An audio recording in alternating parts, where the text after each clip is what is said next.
श्री शिवाय नमस्तुभ्यम।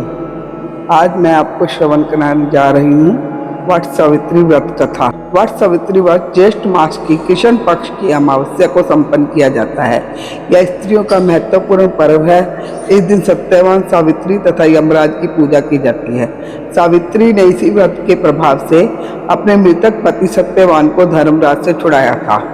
विधान: वट वृक्ष के नीचे मिट्टी की बनी सावित्री और सत्यवान तथा भैंसे पर सवार यम की प्रतिमा स्थापित कर पूजा करनी चाहिए तथा बड़ की जड़ में पानी देना चाहिए। पूजा के लिए जल, मोली, रोली, कच्चा सूत, भिगोया हुआ चना, फूल तथा धूप होनी चाहिए। जल से वट वृक्ष को सींचकर तने के चारों ओर कच्चा धागा लपेटकर 3 बार परिक्रमा करनी चाहिए। इसके पश्चात सत्यवान सावित्री की कथा सुननी चाहिए। इसके पश्चात भीगे हुए चनों का बायना निकालकर उस पर यथाशक्ति रुपए रखकर अपनी सांस को देना चाहिए तथा उनके चरण स्पर्श करना चाहिए। कथा: मध्य देश के राजा अश्वपति ने पत्नी सहित संतान के लिए सावित्री देवी का विधि पूर्वक व्रत तथा पूजन करके पुत्री होने का वर प्राप्त किया।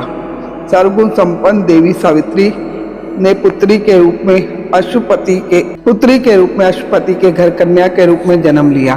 कन्या के युवा होने पर अश्वपति ने अपने मंत्री के साथ सावित्री को अपना पति चुनने के लिए भेज दिया। सावित्री अपने मन के अनुकूल वर का चयन कर जब लौटी तो उसी दिन देवर्षि नारद उनके यहाँ पधारे। नारद जी के पूछने पर सावित्री ने कहा, महाराज, धुमतसेन के पुत्र सत्यवान की कीर्ति सुनकर उन्हें मैंने पति रूप में वर्ण कर लिया है। नारद जी ने सत्यवान तथा सावित्री के ग्रहों की गणना कर अश्वपति को बधाई दी तथा सावित्री के गुणों की भूरी भूरी प्रशंसा की और बताया कि सावित्री के 12 वर्ष की आयु होने पर सत्यवान की मृत्यु हो जाएगी। नारद जी की बात सुनकर राजा अश्वपति का चेहरा मुरझा गया। उन्होंने सावित्री से किसी अन्य को अपना पति चुनने की सलाह दी, परंतु सावित्री ने उत्तर दिया, आर्य कन्या होने के नाते जब मैं सत्यवान का वरण कर चुकी हूँ, जो अब वे चाहे अल्पायु हो या दीर्घायु, मैं किसी अन्य को अपने हृदय में स्थान नहीं दे सकती। सावित्री ने नारद जी से सत्यवान की मृत्यु का समय ज्ञात कर लिया।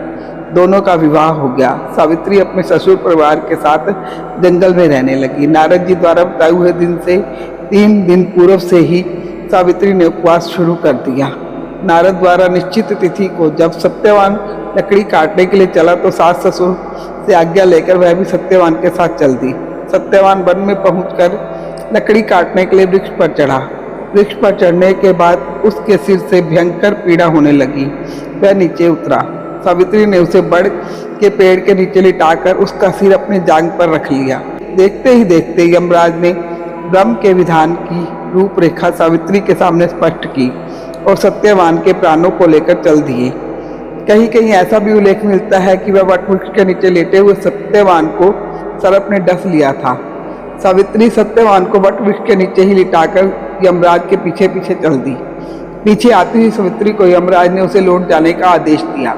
इस पर वह बोली, महाराज, जहाँ पति वहीं पत्नी, यही धर्म है, यही मर्यादा है। सावित्री की धर्मनिष्ठा से प्रसन्न होकर यमराज बोले, पति के प्राणों के अतिरिक्त कुछ भी मांग लो।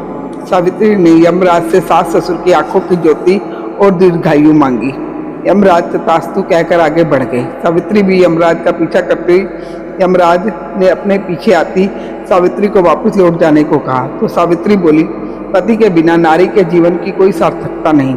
यमराज ने सावित्री के पति धर्म से खुश होकर पुनः वरदान मांगने के लिए कहा। इस बार उनसे अपने ससुर का राज्य वापस दिलाने की प्रार्थना की। तथास्तु कहकर यमराज आगे चल दिए। सावित्री अब भी यमराज के पीछे चलती रही।